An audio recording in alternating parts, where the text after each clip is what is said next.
You're tuning into Black and White Sports on YouTube. The no-holds-barred truth on sports.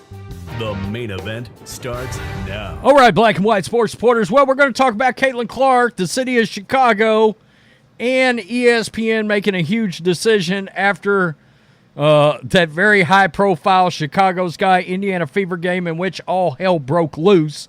Everybody's going to want to tune in for the rematch between Angel Reese, Chennedy Carter, and Caitlin Clark. Hopefully by then, somebody on the Indiana Fever will step up, so at least it's a 2-on-2 if they decide to do battle Game of Thrones style.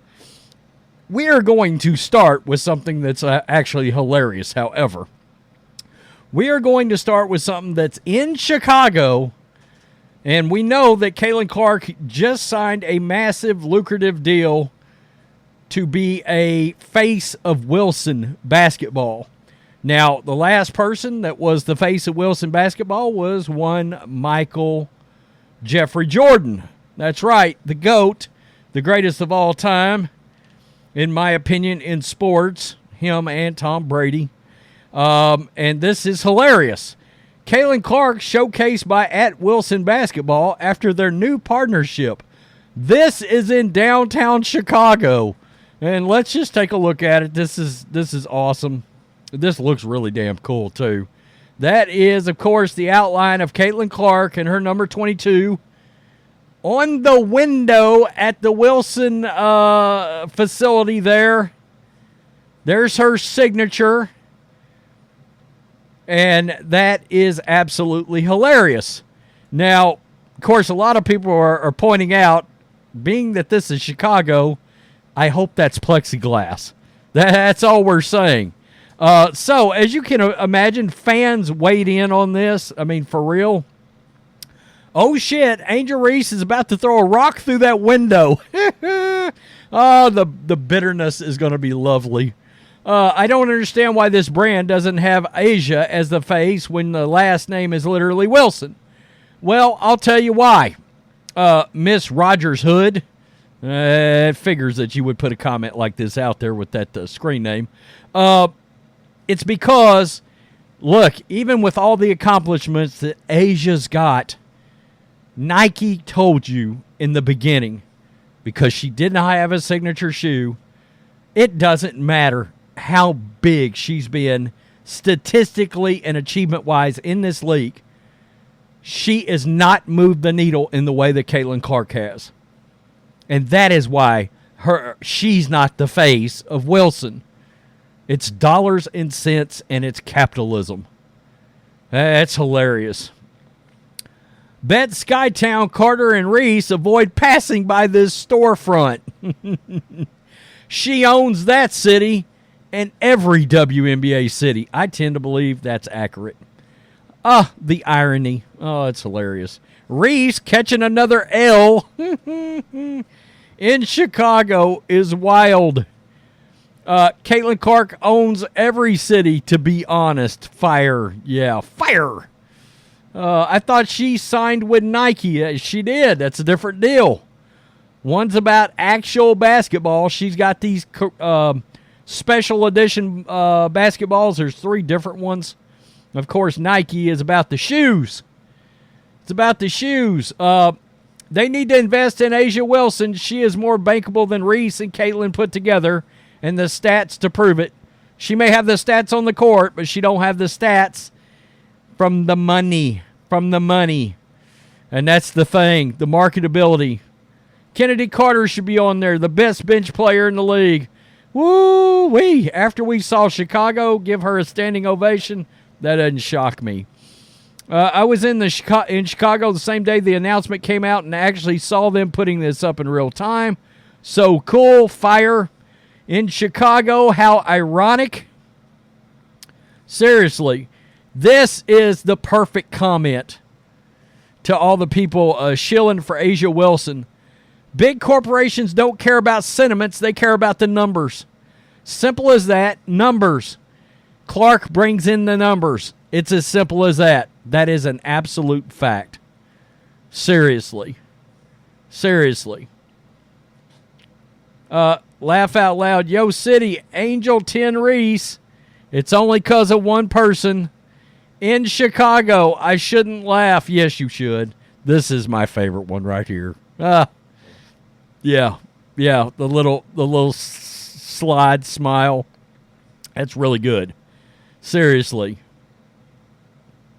I bet there are a couple of Sky players that aren't happy to see that. So, let's go over to ESPN because they're getting ready already for the rematch. This was supposed to have been on NBA TV. Nah, it's going over to the mothership. Can we even call it the mothership? You know, the artist formerly known as the mothership, now it's owned by the evil acolytes at Disney. Oh, see what I did there? The WNBA rematch between Angel Reese and Caitlin Clark is already circled on the calendar of basketball fans across the country. Both rookies put on a show in their first matchup. It featured all the great pieces of a WNBA game, drama, rookies, vets, pregame outfits, and unexpected physicalities. Some would say it also featured assaults on the basketball court. Many of you would say that right now. You know, I mean, their last matchup made the headlines mostly due to Clark's physical altercation with Sky guard Chennedy Carter. Despite this issue where Carter picked up a flagrant foul for shoving Clark, the game was phenomenal. It was a really damn good game. It really was. So, with the massive fandom of these two young stars and the viewership of their last contest turning heads, ESPN has made the decision on the next Fever versus Sky game. It was originally set to air on NBA TV, but the June 23rd bout will be featured on ESPN. And to give you an idea what's the difference in households they can reach there, it's double. It's double. It's 76 million for ESPN and it's 37 million for NBA TV. The change of network also turns the game into a primetime slot at 3 p.m. Eastern or 4 p.m. Eastern on Sunday. That's 3 p.m. my time, Central. Wow. All eyes will be on Clark and Reese in the next matchup. As we know in the sports landscape, nothing's more valuable than that around 3 p.m. NFL window on a Sunday. This is going to be must-see TV. The ratings are going to be bigger for this, obviously, because of the altercation. And all the drama surrounding it and all the fallout and all the backlash. But the other reason is because the last game started at noon Central Time, right?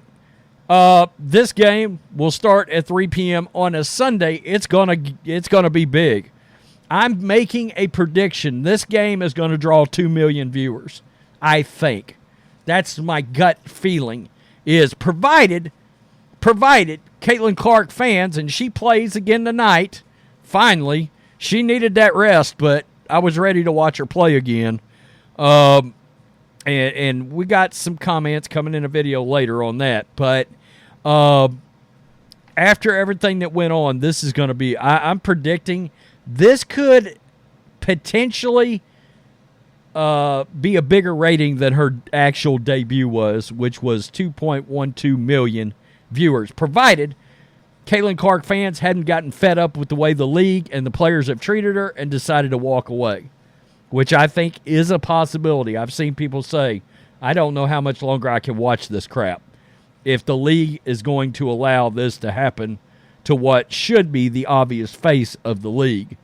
Again, you're getting new viewers in with families, little girls. Little girls don't want to see their heroes get the shit beat out of them on a basketball court. Kathy Engelbert talking to you. Hello, McFly. Cash cow or NBA tit. Which one you want? It's up to you. Peace. I'm out. Till next time. Thanks for watching the show. Be sure to like, comment, and subscribe. Be sure to tune in next time on Black and White Sports.